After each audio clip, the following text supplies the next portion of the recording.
design things with the ideal student in mind and not with those that are not ideal students, that fail to engage, that don't do reading, that, all these different things that you need to consider. It is, and that's where experience becomes an important aspect of teaching.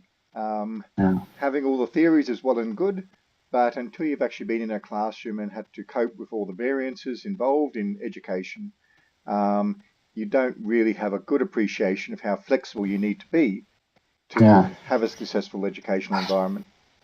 Hmm. It's really interesting. Okay, well, this week we're looking at traditional educational models, um, bringing in a few new aspects as well, particularly as progressive education has now been around for so long, it's sort of falling within the traditional camp by default. But fundamentally, we frame things as traditionalist and progressive, um, which encompasses the main debates that have been around about education for the last 20 or 30 years. Um, and so a number of the readings tonight counterpoint various perspectives on that. And then the last couple of readings introduce some new aspects of research, um, really supporting the traditionalist model over the progressive models to a large extent. And that's where a lot of schools are debating at the moment whether or not the progressive models have gone too far or whether or not we've had too much of a focus on those, and that a return to some of the traditionalist perspectives may be a better approach for certainly some schools and some situations um, where the progressive approaches may not necessarily be the most appropriate. And we'll discuss those as we get to those readings. So first off, any questions about any aspects, say your assessment, before we get started?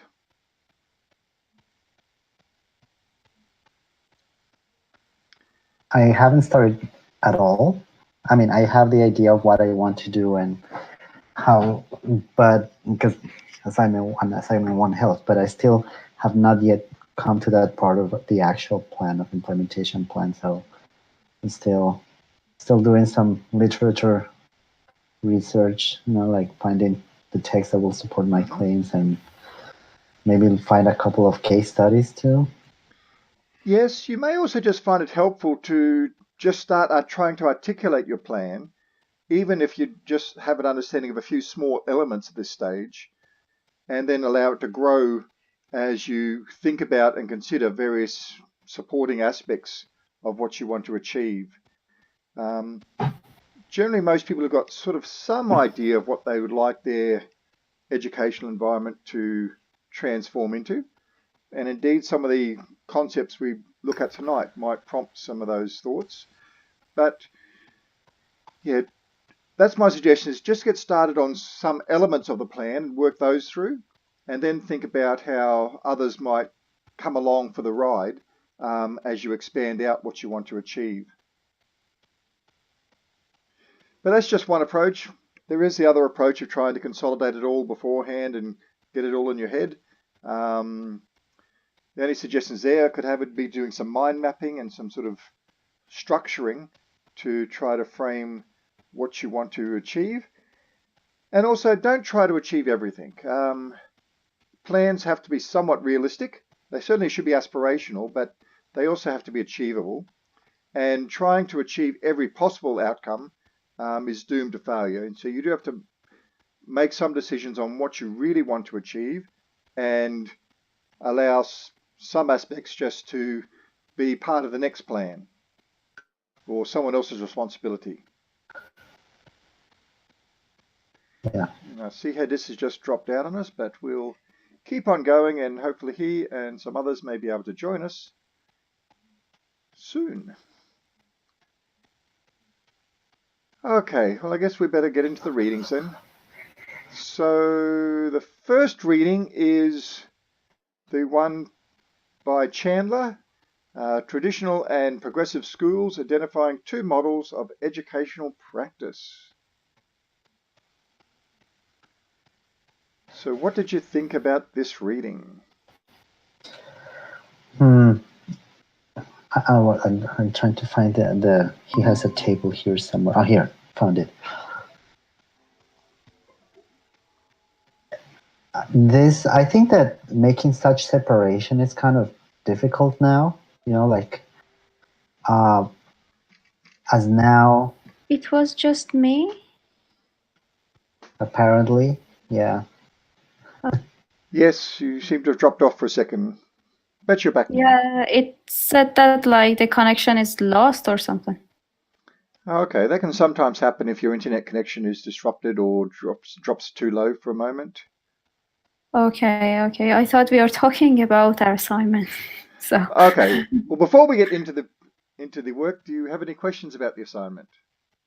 I was wondering if I just started. Actually, I started writing down my assignment yesterday about the educational vision. It means that we should predict what we are going to do. Yes, it's actually something we want to apply in our organization. Yes.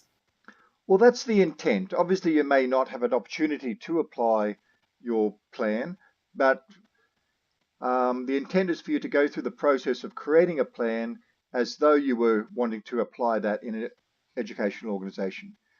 I don't really mind if you do or not, but it's the option available once you finish the course. If you have this as a resource you wish to apply, you're certainly happy to do so. But for the purpose of this course, you're going through the process with the idea that you could implement it. Okay. I'm not sure my question is quite wrong or right. Could you please give us an example and go through each session of our assignment and just explain it to us? What should we do? Because whenever I'm going to each session, I feel like I'm in a wrong path. You know what I mean? It's like just a simple example that can identify what we need to do in each session. Right. I'm just bringing up the assignment to have a little look at it in that context. Certainly, it's difficult to template an assignment that's this broad in that you can approach it from many different approaches. So you will need to make some interpretations yourself. We are going to be looking at socio-ecosystems next week, but in terms of that section, it's very similar to your systems model that you've already had some experience with. The main difference is that you're identifying stakeholders who have got an interest in your solution. That's the main purpose of that section, whereby a systems thinking model is really more about trying to identify a problem to solve.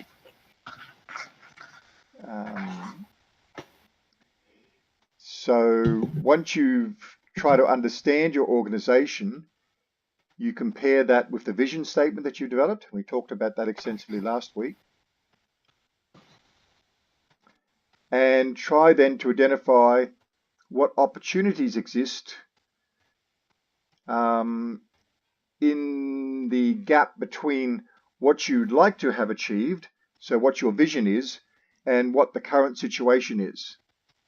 So you may describe your vision around certain concepts, and then you'll describe the realities in terms of your organization, and the difference between those two is what then has to be addressed by your plan.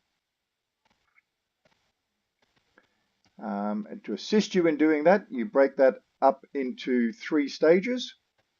What your preferred educational environment will be like in a year's time, in 5 years' time, and in 10 years' time. And then you need to think about the stakeholders involved in the organization and how you're going to get them to be supportive of your changes. And we call those levers for change. So what things can you do to get the support of your parents or the students or the government or the principal? Then you develop a set of proposed actions which is sort of the crux of your implementation plan. And those actions should ideally achieve the change you would like to have come about. And then the plan is framed around those actions. Who's going to carry it out? Do you have the capacity to carry out the changes? Will you need more resources to have them be achieved? Do you have the staff with the capacity to be able to do that? What changes you might need to make with your staff, either employing new staff or training your staff to be able to do things with these new technologies or other approaches you've decided upon? Where you might get funding for it. And then how you're going to evaluate it to see if it has been successful or not. So we had a part about leadership. So we should mention about the leadership, what kind of leadership we are going to use, if it's necessary to use it, or no, we should just mentioning we need a leadership team like acting like that. Now, in point 2, where you analyze the stakeholder expectations, your school leadership would be one stakeholder, and so you need to identify what their expectations are in terms of the organization, and how do those expectations differ, if they do, from the goals and the vision that you would like to have achieved. So if your principal is all focused on test results, that may be quite different for the expectations that you're setting, which might be much more focused around student learning. So there's various things you need to think about. Are your different stakeholders, of which one is the leadership, are they already supportive of what you want to have achieved? Or is there other aspects that you need to consider? Okay. Maybe we need to add a group, or maybe our staffs are not enough in this area.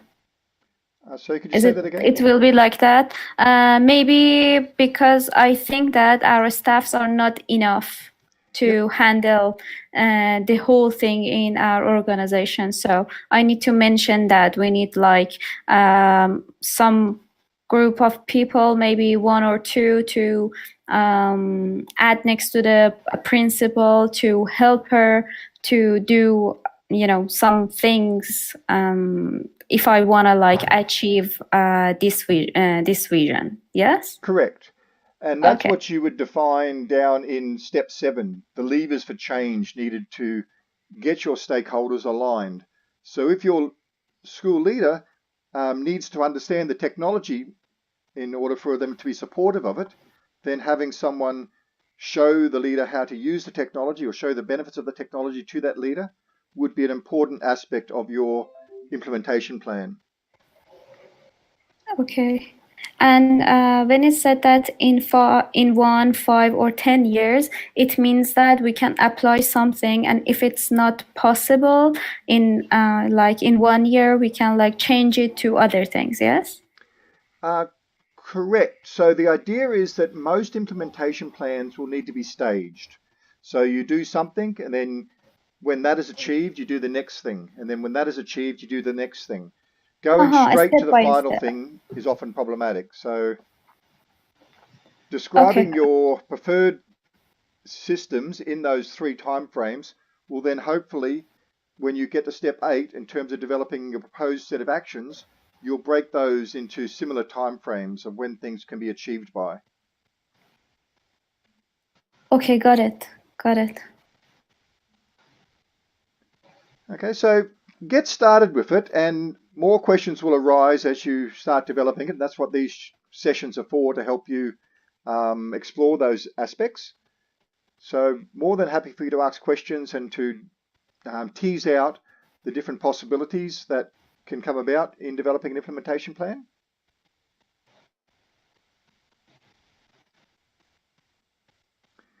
Okay, we welcome Connie and I've forgotten Jiajiang's first. What's your English name, Jiajiang? Or Jiajiang? Or I could be pronouncing that completely incorrectly.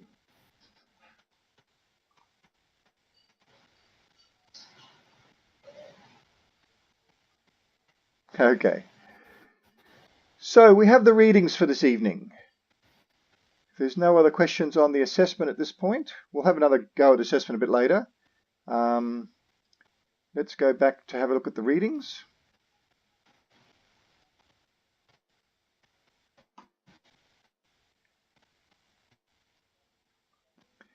And our first reading is from Chandler, where he describes the differences between traditional educational practice and progressive educational practice. So, does anyone have any questions about the reading?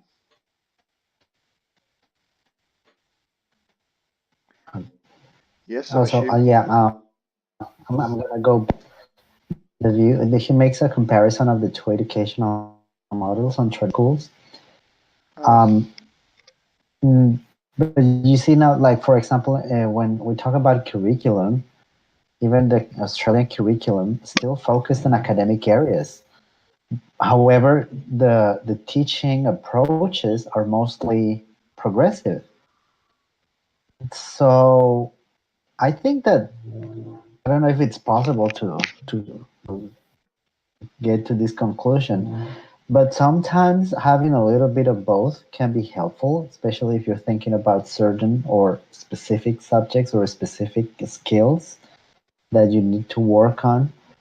So by separating this, I think it's kind of a it could be discouraging for anyone because they say, oh, like, oh, I want to change. That's the idea to promote change, and then you come and see things like this. Oh no, but we have a traditional system. This is not going to happen ever. And the this structure is kind of like it's saying, or you're on one side or the other, and actually you can be in a little bit of both. Sometimes, let's say for classroom behavioral management, it's like sometimes you just need to be an authority figure. That's it. Otherwise, they're going to be out of control. So, even though it's very interesting, it's a very interesting article. I think that you sometimes need to be more eclectic about these approaches in education, and not to actually place like yourself in one frame of mind, because it may it may hinder your intention to actually be a good teacher. Well, that's my opinion. I don't know what the others think. Well, what do others think about that?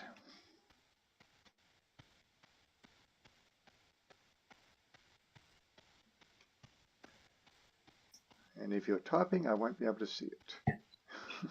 Hi, I just joined. Could we quickly recap what was discussed? Okay, we're looking at the first paper this evening, the Chandler paper, looking at the traditional and progressive approaches to education.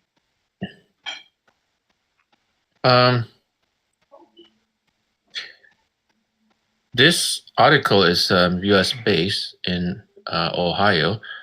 Is it similar here in Australia, or at least in Queensland, where some people have a preference for public and Catholic schools, maybe because it's more wholesome? I'm not very sure. It's just my initial thoughts. Okay, that takes another perspective other than the traditional and progressive debate in terms of the nature of private schooling. Private schooling in Australia is certainly very different to how it is in the United States, which tends to be more very elite schools, and there's very few of them. Where in Australia, private schools began the education system in Australia and were the education system for a number of years before we implemented a state school system. And so they established themselves much more strongly and have continually maintained a strong presence of generally about 1/3 to a quarter of students attending private schools, of which there are both elite private schools and quite poorly funded private schools, particularly in the Catholic sector. So there's a lot more variety in private schools in Australia than there are in the United States, and to a certain extent in the United Kingdom, where they tended to be more for the elites. But that's a somewhat different argument and discussion than the one that we were just having, looking at the ideas of traditional and progressive education. Now, Henry raised some interesting points, and certainly an important point in that most teachers don't pick a pedagogical philosophy and stick to it rigidly.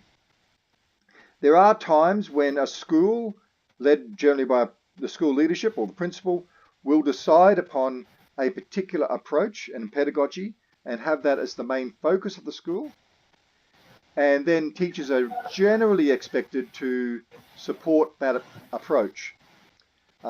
In the main, though, teachers are given a lot of autonomy, and it's fairly rare for it to be dogmatically applied that everyone has to follow the particular approach, even if the school has got that as its focus. We have a number of schools at the moment that sort of purport to be very progressive schools. We've got a number of schools that are purporting to be very traditional schools and following a back to basics approach and directed instruction approach at the moment. But if you were a teacher in that school and you decided to do something a little bit different, you wouldn't normally be ostracized or reprimanded for doing so. But as Henry sort of pointed out, while teachers can be quite eclectic, that can be sometimes a problem. Some of these philosophies really do require a whole of teaching approach and sometimes a whole of school approach to be successful, at least to the extent at which the people that support those philosophies would like to see them being successful. But the reality is teachers have got enough autonomy in schools that it's very rare for one particular approach to dominate, even within an individual teacher. Teachers will try out different approaches and try out mixes of approaches, often quite contradictory approaches in the same course, and that's not normally considered necessarily a bad thing, although there certainly would be some purists that would say that teachers could be much more successful if they picked a particular philosophy, had that inform their practice, and really exploited the full potential of that approach. But again, in defense of teachers, no one philosophy has been shown to be so dominant that it's the absolutely guaranteed best way of doing things. So it's not at all unsurprising that in that area of uncertainty, or lack of certainty, I should say, rather than uncertainty, teachers feel quite free to pick and choose from a whole range of different approaches. So what do people think about that? I think it's very interesting when we discuss about progressive and traditional models, because you can see that actually there are schools that get, like fix on this model. That's the case of the Montessori schools and the Waldorf schools, and they have this particular approach, and they're quite successful. I mean, if you see the students that they perform well and everything. But I think that, yeah, when you have only one perspective in education, you actually are showing one way of seeing and understanding the world too, because there's nothing to compare. I mean, I think usually having two things or two views of anything helps you have a better perspective. The Montessori approach, I think it's great, but I think it's great from my perspective, it's good for early childhood. But as they grow older, it gets harder because self-regulation is not as good as it's something hard to cultivate in students. I mean, just think of this class. We're all adults, and people still have difficulties completing a task or doing this kind of things that are basically self-regulation. And it's something that's when you have to go to a more traditional approach and work on how to be disciplined and this and that. So So yeah, the author says at the beginning of the article that most schools have two kinds of practices or mixed practices when it comes to education. But that's the problem. One single model sometimes is like, and teachers get confused, and then they start mixing up things, and that's when you start saying like, okay, why I'm not getting the results I'm expecting? It's probably because you have not defined clearly what's your educational philosophy. I mean, there's a mix of too many things there too, to actually know what you're doing. Now, absolutely, and again, you raise a number of good points. Taking that very last one first, it is important for teachers to try to have an understanding of their own philosophy, even though it may change quite dramatically from year to year.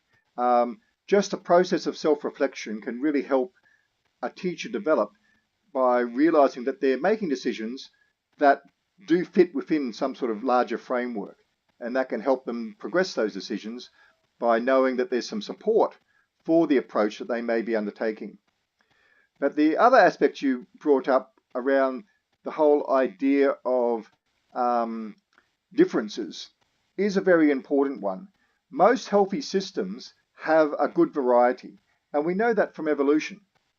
Most species that go extinct have specialized too much.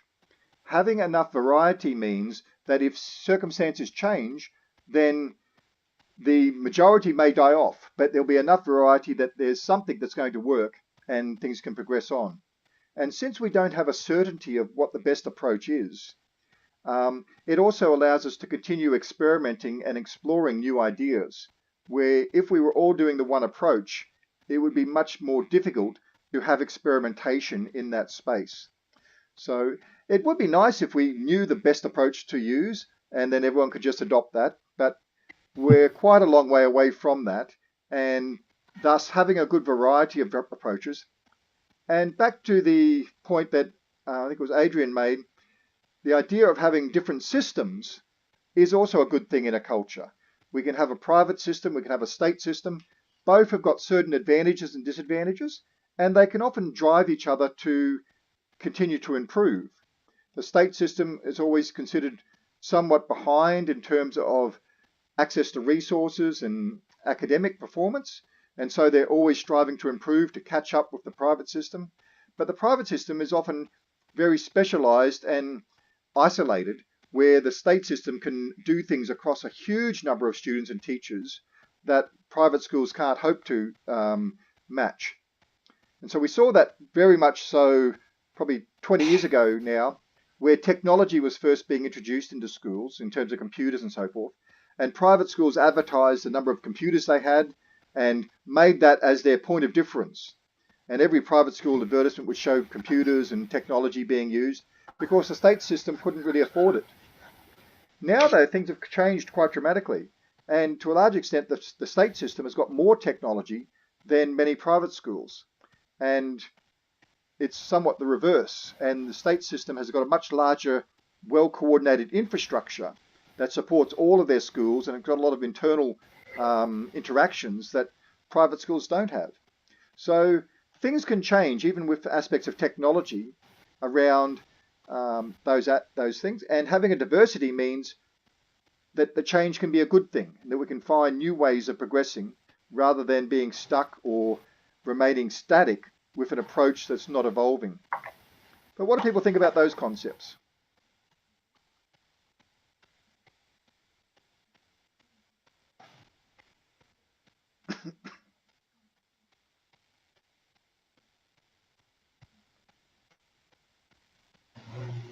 I was just thinking that how this actually can, if you think from the perspective of technology, adaptive learning would be a good thing, because in this case, adaptive learning, you can create, you want to teach a particular skill or competence or some content, and you can use different learning styles. So the adaptive learning system will guide the student just according to their learning style and actually be successful. But it will take kind of a lot of time for a teacher to design one lesson with all of this in mind, because it's a lot of variables to consider when you are designing the environment and everything. But I think it's a good approach.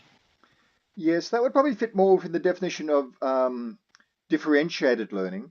Adaptive learning is generally where it adapts to the user or to the learner, whereby differentiation, you could provide the learners with a whole range of possibilities and allow them to choose which particular learning pathway they were going to explore or which approach to learning that they were going to utilize it. So whether or not, say in this course, whether or not you were going to come and attend live and participate in these discussions, or whether or not you were going to watch it asynchronously later as a video and engage with the readings independently without having the discussion-based aspect of the course.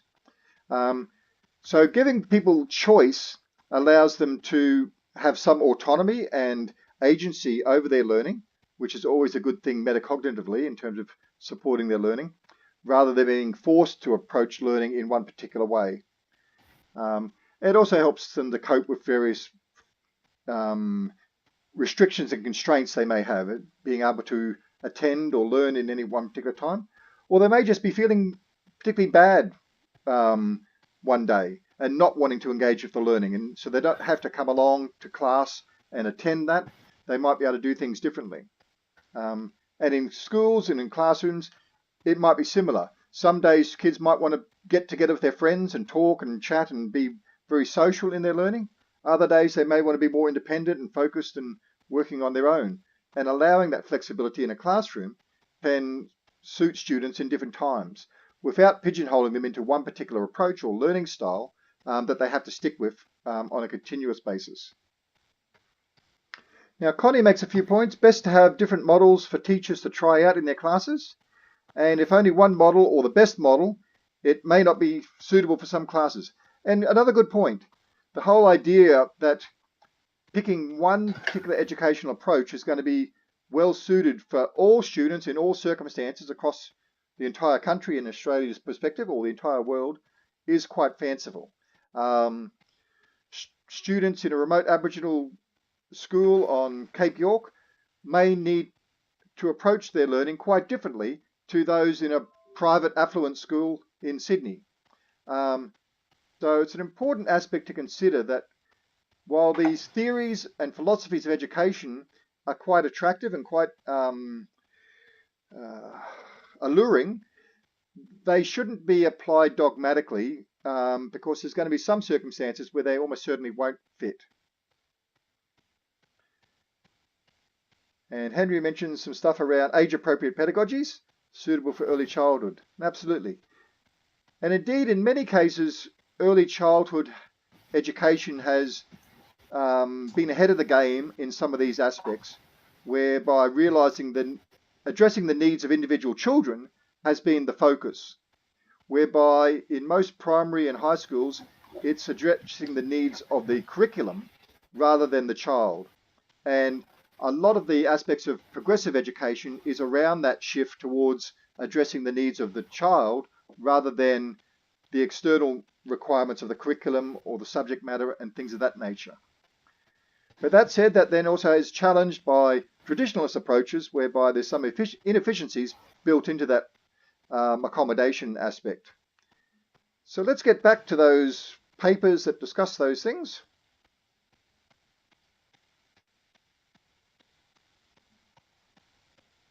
Oops. Okay. I get lost. So looking again at this paper, and just jump in if you want to make any comments. You will need to make them verbally because I can't see your comment screen while I've got this open.